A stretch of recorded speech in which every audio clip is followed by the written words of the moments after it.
L'ours et la fée par P. G. Carmona. Chapitre 2. Un trajet. Ludovic poursuit le rangement de ses affaires. Il est 8 heures.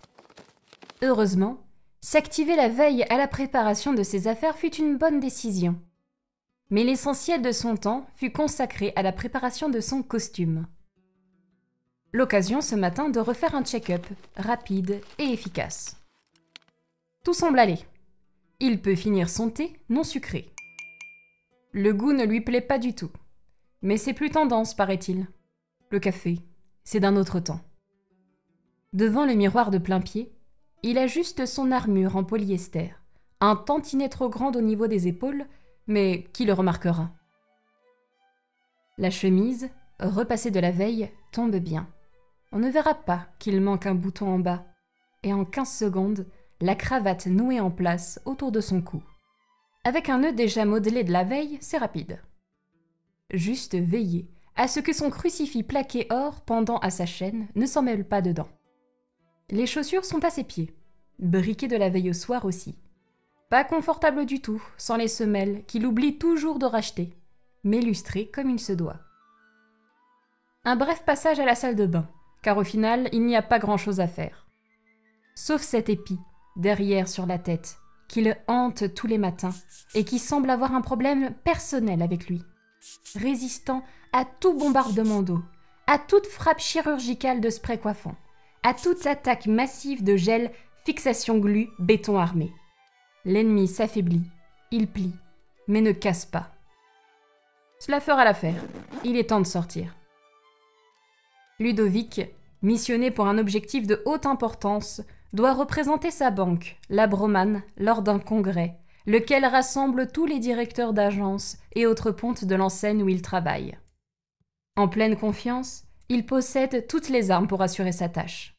Professionnalisme, veille concurrentielle, efficacité au quotidien, sens relationnel ne font pas tout devant d'autres financiers. Ce qui parle, ce sont les chiffres et les noms associés à ces portefeuilles. La banque s'occupe de particuliers, tout ce qu'il y a de standard. Des comptes courants, des livrets A pour les plus débrouillards d'entre nous, ainsi que les mythiques mais banales cartes bleues, qui n'ont de la couleur que le nom, sauf pour le plus bas de gamme, qui, elle, est bleu. Mais la banque Broman propose aussi la gestion de portefeuilles, disons-le, davantage fournis. Héritage, succession, loterie, réussite dans les affaires, de multiples raisons pour consulter Ludovic ou ses confrères, afin de faire fructifier des capitaux allant de plusieurs dizaines de milliers d'euros à plusieurs millions. Dans ce congrès, du monde attendu des 4 coins de la France. Des chiffres annoncés, des directions indiquées, des décisions prises. Ludovic doit être les yeux et les oreilles de son directeur, et lui dresser un point complet par la suite.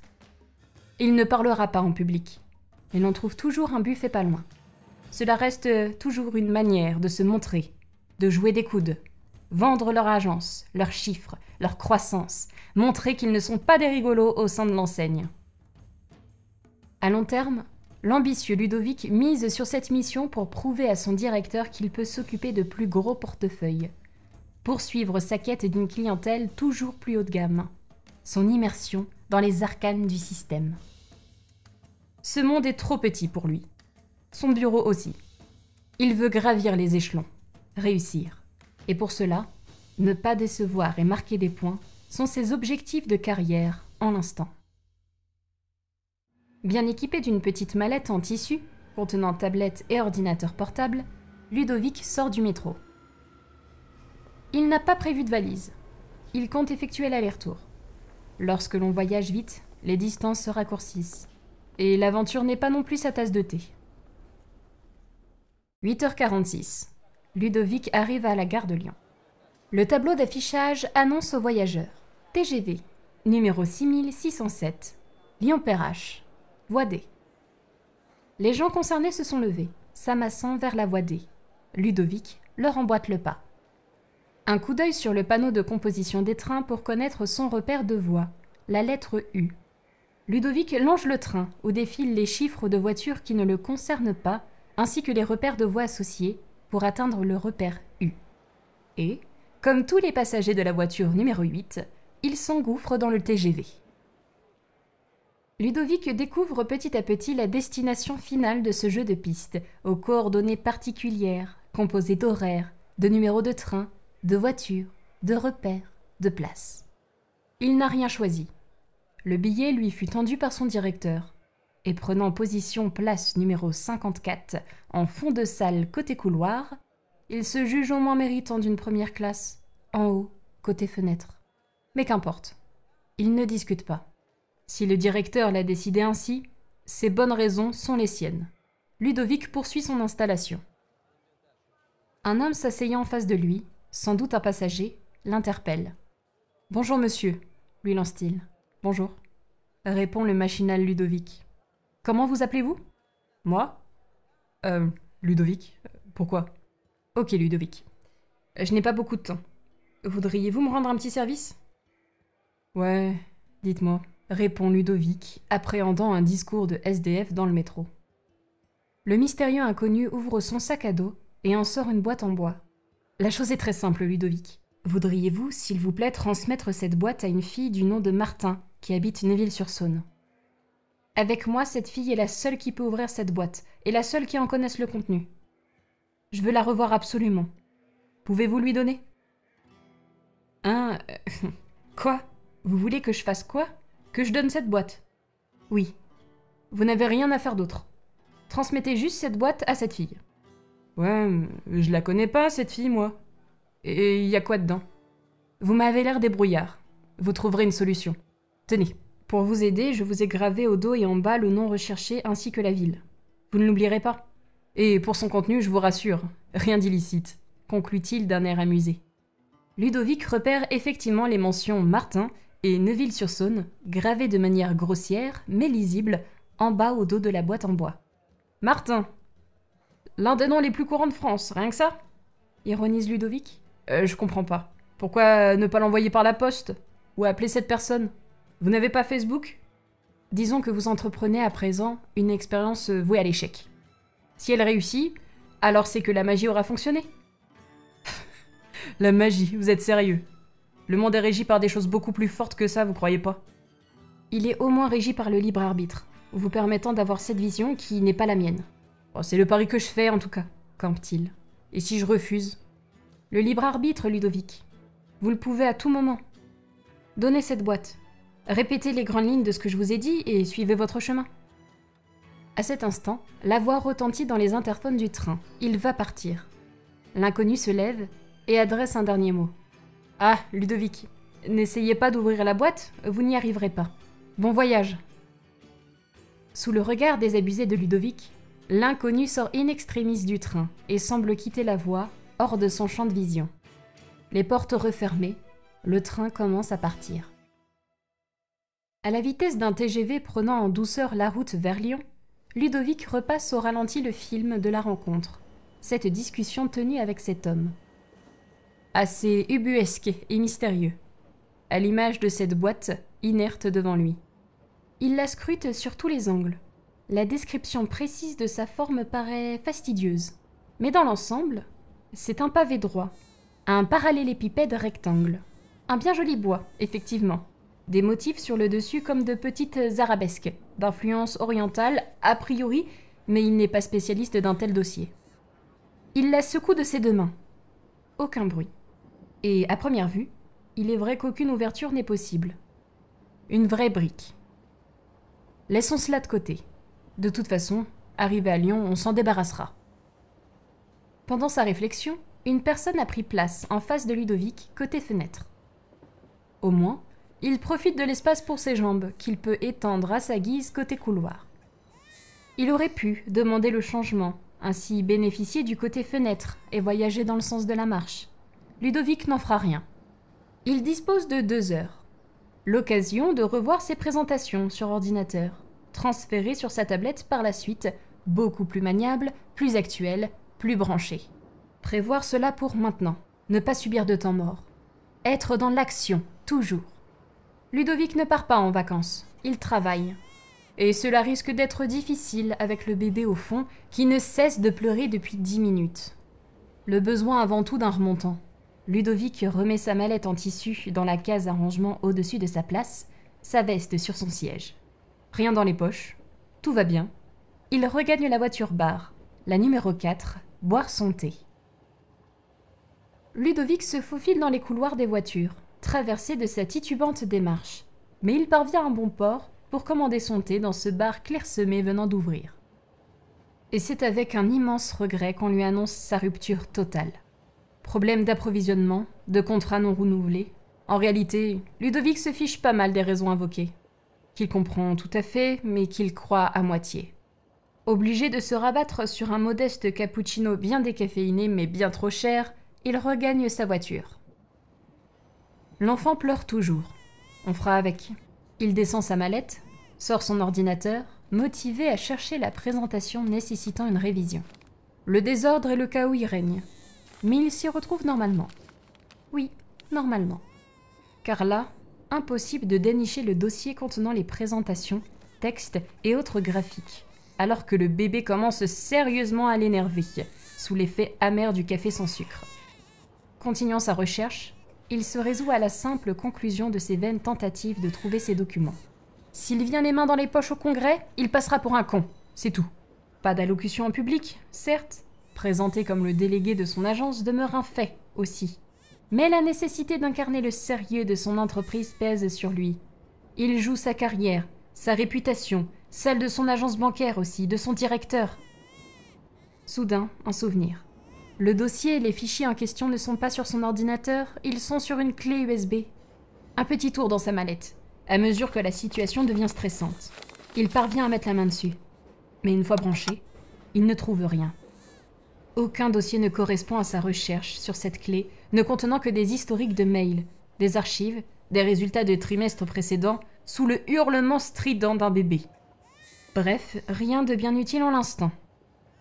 Non, ce n'est pas possible. Sa projection passée demeure précise. Il se revoit achever son travail, glisser les fichiers dans un dossier, demander à son ordinateur de retirer le périphérique en toute sécurité.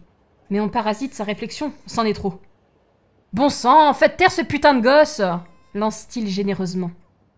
Nous y sommes. Il s'est attiré les foudres de toute la voiture, et au passage, du contrôleur qui vient juste de passer la porte. « Restez calme, monsieur. Vous vous croyez où ?» dit le contrôleur à Ludovic. « Sans déconner, ça fait une plombe qui chiale, ça commence à saouler. Je bosse, moi. »« C'est un train ici, c'est pas un bureau, connard !» rétorque la mère, sous les applaudissements de quelques voyageurs, à ce grossier personnage mal coiffé. « Bon, on se détend, ordonne le contrôleur. « Madame, allez faire un petit tour. Parfois, ça les calme. »« Monsieur, c'est ça le transport en commun. Dans tous les cas, il y a de la place ailleurs. Je suis disposé à vous replacer si vous voulez. » Le contrôleur semble calmer la situation, car personne ne changera de voiture, bien évidemment. Ludovic est catalogué, dans sa voiture, casse-pied du voyage. Le tout validé par le contrôleur. Tant pis pour eux. Il s'en fiche. Bien d'autres problèmes pour lui en l'instant. Reprenons. L'ordinateur ? Non. La tablette ? Encore moins, car cela devait être justement pendant ce voyage. La clé USB ? Non. Le disque dur. Et dans une illumination révélatrice quasi biblique, il se souvient. C'est le disque dur portatif, avec branchement effectivement en USB. Il a tout enregistré dans ce disque dur car sa clé n'avait plus de place.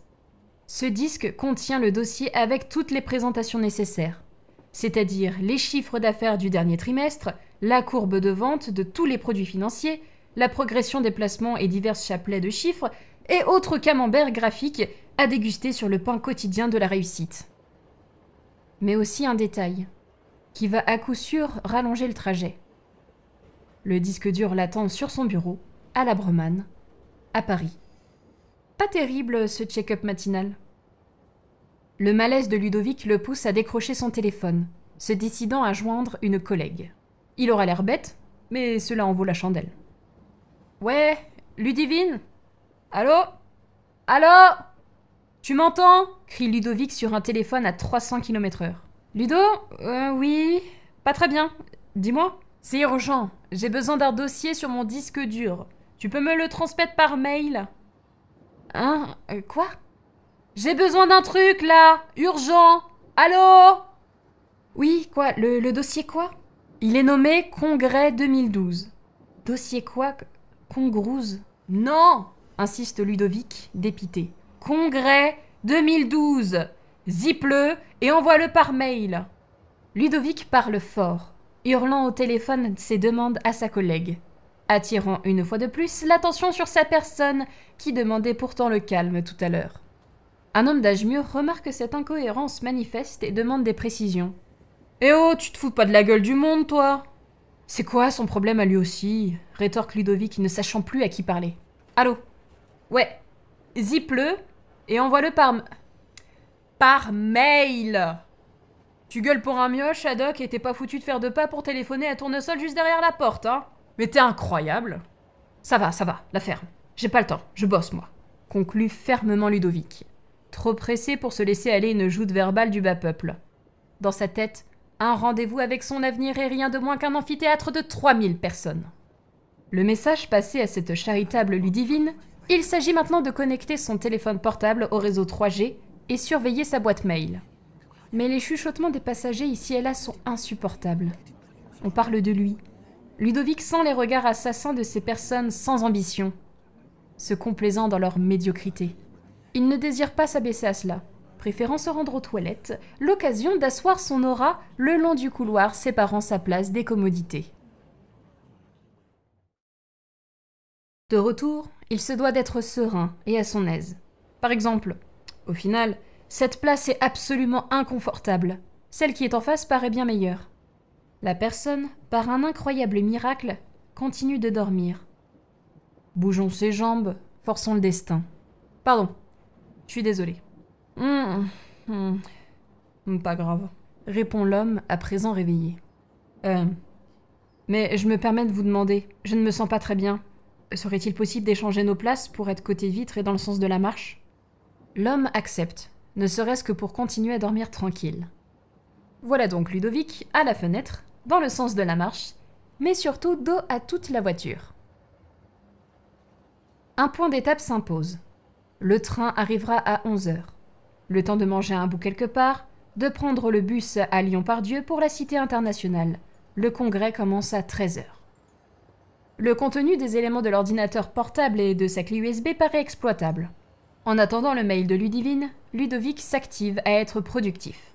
Pas le temps d'attirer une nouvelle fois l'attention, ni même de demander au jeune garçon, accompagné de sa mère vraisemblablement, de baisser un peu le son de leur téléphone, diffusant des comptines pour enfants. Les autres passagers n'ont qu'à s'en occuper, eux. Il connaît avec précision ses besoins en matière de conception de tableaux, graphiques et autres présentations. Avec les divers éléments de la clé et de son ordinateur, il pourra compiler ces données ici, avec le modèle de données enregistré là, afin de parvenir à toucher le domaine du présentable. Il se basera sur les chiffres de l'année dernière, ceux des trimestres précédents, par rapport aux archives de mail qu'il avait aidé auparavant à constituer d'autres tableaux. Il peut ainsi établir des interpolations, des prévisions avec prise en compte d'un écart type, plus ou moins grand. Saupoudré d'un grand sens commercial, de tchatch, en d'autres termes, cela devrait passer. Si toutefois Ludivine n'a rien envoyé entre-temps. Un étirement en bonne et due forme sur son siège et un bâillement digne d'un coup de barre soudain, puis il vérifie ses mails. Rien. Après plus d'1h30 de stress, Ludovic a enfin du viable, du consistant à montrer. Son entreprise est chanceuse. Il est compétent, parfait connaisseur de son boulot. Il peut souffler, se tranquilliser, se laisser porter par ce monstrueux coup de barre. Certainement, il peut se le permettre. Pendant les 30 minutes de trajet restants, il a bien bossé. Les comptines de son jeune voisin sont décidément bien fortes. C'est d'un irrespect. Ludovic sursaute. 11h10 à l'horloge de son téléphone dont le réveil sonne. Un monsieur qui s'assoit en face de lui vient de le secouer par mégarde au même moment. Le train est immobile, en gare de Lyon-Part-Dieu. Il s'est endormi, avachi dans son siège, invisible pour tout le monde dans cette voiture numéro 8, à une seule sortie, celle qui est à l'autre bout, derrière son dos. Pas de temps à perdre, il rassemble vite toutes ses affaires, comme elles viennent, et quitte ce train tout de suite pour trouver les bus, louant un court instant sa chance de s'être réveillé à temps. Le train part juste pour Lyon-Perrache. Le souvenir d'avoir mis son réveil lui échappe. Mais en l'instant, ce n'est pas l'urgence. Il constate les appels en absence de son agence sur son téléphone portable. Le numéro affiche celui de son directeur. Des mails aussi, Ludivine a dû trouver le dossier malgré la catastrophique conversation. Sorti de la gare, Ludovic décide de rappeler. Des précisions pour le congrès? Des nouvelles à donner? Ou c'est Ludivine qui a cafeté? Possible aussi. Allô, bonjour, monsieur le directeur. C'est Ludovic. Vous avez essayé de me joindre? Non, c'est Paul. T'es arrivé là? Demande le directeur adjoint de l'agence bancaire. Ah, c'est toi? Oui, arrivé. C'est bien Cité Internationale à 13h, c'est ça? Je me dirige vers les bus, là. Non. Ludovic arrête sa course survoltée, justement au niveau des arrêts du bus. Quoi, non? Faut me dire, je fais quoi du coup? T'en prends aucun. Va t'asseoir d'abord, il faut qu'on parle. Oui? Je comprends pas, dit-il en s'exécutant. Je vais t'expliquer, reprend Paul. Il y a 2 semaines, juste avant de partir en vacances, tu as reçu Madame Lombard, qui voulait placer ses fonds chez nous. Mais non seulement son dossier papier était pas complet, mais on n'est jamais arrivé à le retrouver sur ton ordinateur, bordélique que tu es. On avait déjà soulevé ce point une bonne centaine de fois, non? Ça a considérablement retardé la mise en route de tous ces produits. S'ajoutent à cela les placements inadmissibles que tu lui as proposés et qui se sont cassés la gueule juste après. Heureusement, on a rattrapé le coup, notamment grâce à Ludivine, qui t'a encore une fois sauvé la mise malgré la façon dont tu lui parles. Madame Lombard est une amie proche du directeur. Il pouvait pas laisser passer ça. Ludovic tente tout de même une défense. Pourquoi m'avoir donné le dossier alors? Je savais pas qui elle était, moi. Ça sent le piège, tout ça. Fallait m'en parler au retour de mes congés, j'aurais rectifié le tir. Pourquoi Ludivine tout de suite? Une idée du directeur, pour voir ce que tu valais dans les gros chiffres, dans les situations à risque, hors de ta zone de confort. Ose dire que c'était une mauvaise idée, et tu me diras ensuite ce que tu fais à Lyon dans ce cas? Pour le reste, on pouvait pas attendre 2 semaines. Il fallait réagir. Ludovic, hébété devant ces révélations, essaie de reprendre l'avantage. Bon, je vais me rattraper. Pour le congrès, c'est bien 13h, Cité Internationale, c'est ça? Du tout. C'est annulé? Il n'y a rien, Ludovic. Aucun congrès, aucun rendez-vous Cité Internationale. Aucune mission. Rien du tout. Elle passait justement aujourd'hui, la Lombard. Le directeur voulait pas t'avoir dans les pattes, c'est tout. Quoi? Mais qu'est-ce que je fous maintenant? Je connais même pas la ville. Tente la cathédrale de Fourvière ou Saint-Jean? Tu seras pas dépaysé, dit-il sarcastiquement à l'hypocrite adepte du pari de Pascal. Profite, visite, c'est sa ville natale à la Lombard. Et cela te fera un sujet de conversation quand tu devras excuser ton incompétence. Tu as encore beaucoup de chemin à faire, Ludovic. Le billet de retour est à ta charge, évidemment. Ne sois pas pressé, mais sache que la prochaine fois, il n'y aura aucun billet de retour. Préférant la soumission à la discussion, par calcul professionnel, dira-t-il, mais par peur, c'est certain, Ludovic garde le silence et termine la conversation. Accroché à lui depuis le début de son parcours, les ficelles hiérarchiques de Ludovic, le rendant au final muet face à sa propre myopie professionnelle, l'ont conduit à présent à rester seul au milieu des bus de Lyon, condamné à errer, il ne sait où ni combien de temps, dans une ville inconnue, avec toujours son épi sur la tête. Il réfléchit à cette situation qui le dépasse. De plus, les billets sont chers, surtout à la charge de l'économe Ludovic, déglutissant encore le cappuccino trop cher. Il faut retourner à la gare et voir quand partir. Peut-être même rester une nuit, sachant qu'il n'a pas de change. Assis à la station du bus qu'il devait prendre pour la Cité Internationale, Ludovic en aperçoit un autre, partant en direction de Neuville-sur-Saône. Ce nom lui parle. C'est bien cette ville que l'inconnu assis en face de lui à Paris lui a désigné. C'est gravé sur l'étrange boîte en bois remis de ses mains, accompagné de cette histoire incroyable. Il l'avait posée sur la table dans le train, mais ensuite... Ludovic réfléchit. Sa main tapisse les moindres recoins de ce chaos qu'il nomme mallette. Pas de boîte en bois non plus. Une certitude, à son départ du train, il n'avait rien oublié. Comme prévu, arrivé à Lyon, Ludovic s'est débarrassé de ce compagnon de route sans aucun intérêt. À moins que ce soit l'inverse.